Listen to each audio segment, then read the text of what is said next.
अस्सलाम वालेकुम ख़वातीन वज़ात। आज हम बात करेंगे मोहम्मद हफीज़ के हवाले से और पाकिस्तान के सीनियर प्लेयर्स के हवाले से जो कि आपस में इस वक्त कशीदा माहौल में हैं और तल्खी भी हो रही है। और जो ख़बरें आपको सुनने को मिली होंगी उसमें लंबी लंबी तकरीरों का भी जिक्र हुआ होगा, कुछ फाइंस का भी जिक्र हुआ होगा, लेकिन बेसिकली ये खबर मैंने ही कल ब्रेक की थी। उसके बाद ये सोशल मीडिया की भी जीनत बनी है, बहुत सारे अखबारात की भी जीनत बनी है। एक्चुअल खबर ये है कि मोहम्मद हफीज़ और जो सीनियर प्लेयर्स हैं उनमें इस वक्त जो लीग क्रिकेट है उसको लेकर बहुत ज़्यादा कशीदगी है। हफीज़ के मुताबिक कुछ सीनियर प्लेयर्स हैं उनको लीग क्रिकेट नहीं खेलनी चाहिए, और कुछ सीनियर प्लेयर्स हैं उनको शायद एनओसी भी मिल गया है, मेरे जो ज़राए कह रहे हैं, जिसमें शादाब खान को एनओसी मिल चुका है, शाहीन शाह अफरीदी को एनओसी मिल चुका है, आज़म खान को एनओसी मिल चुका है। लेकिन जो बाकी सीनियर प्लेयर्स हैं वो खेलना चाह रहे हैं बांग्लादेश प्रीमियर लीग, और बांग्लादेश प्रीमियर लीग के लिए हफीज़ की रजामंदी भी उसमें शामिल है। और हफीज़ ने बोर्ड को अभी तक इस तमाम तर मामले को रोकने को कहा है, और जिसकी वजह से मामला जो है वो कशीदा हो रहे हैं। देखें, लीग क्रिकेट आप ज़रूर खेलें, लीग क्रिकेट आपका हक है, लेकिन यहाँ पर मैं जाऊँगा मोहम्मद हफीज़ के साथ। जब आपके टेस्ट क्रिकेट में रिजल्ट ज़ीरो हैं, जब आपके ओडीआई क्रिकेट में रिजल्ट ज़ीरो हैं,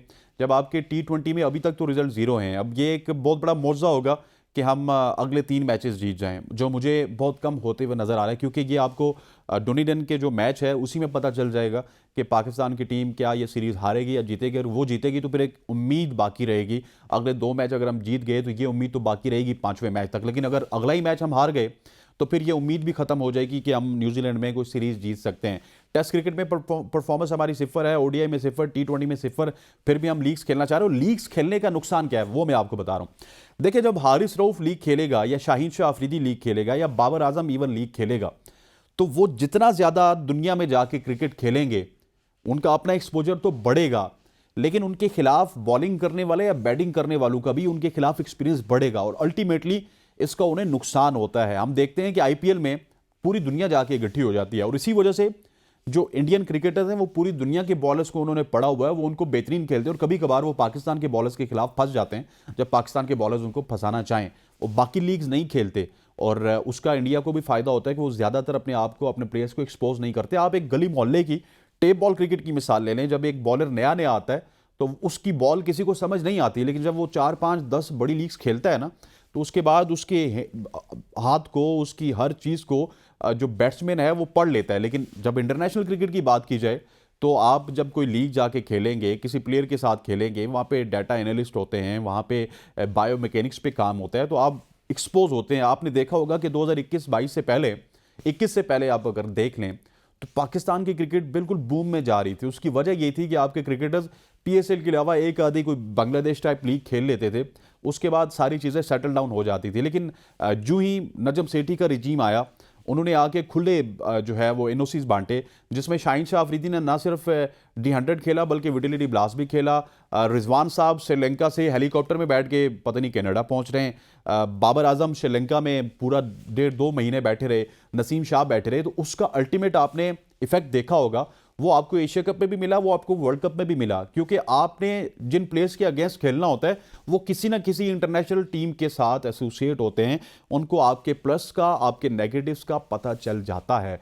इसके ऊपर एक पॉलिसी मुरतब करनी होगी। पैसे देने को 70 लाख रुपया भी आप दे देते एक कैटेगरी के प्लेयर्स को, जिसमें शाहीन है, बाबर हैं, रिजवान हैं, लेकिन उसके बावजूद भी इन्होंने लीग्स खेलनी है। आप अगर इनको लीग से मना कर दें तो इनको प्रॉपर पीएसएल के अलावा सारी लीग से ही मना कर दें, क्योंकि एक तो इनका, इनसे हमारे क्रिकेटर्स हैं ये कोई इंडिया के, या इंडिया के भी छोड़ दें, इंडिया वाले तो हमारी तरह ही हैं, वो बस पैसे की वजह से उनकी क्रिकेट ग्रूम हो रही है।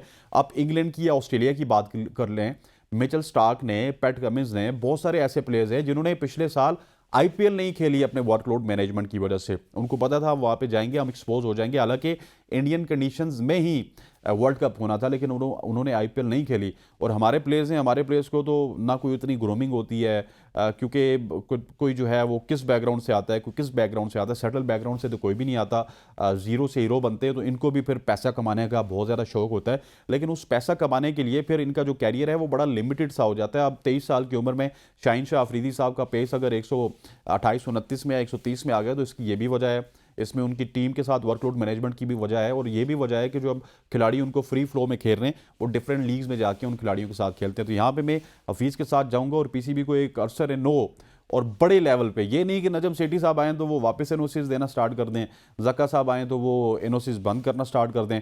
ये झगड़े जो है इनको ख़त्म करने के लिए पीसीबी की एक पॉलिसी वज़ा होनी चाहिए, और उसमें खुदा पीसीबी से मैं गुजारिश करूंगा कि आपको पहले ही बता देना चाहिए कि हमारा अगले 10 साल का प्लान है, इसको कोई चेयरमैन चेंज नहीं कर सकता।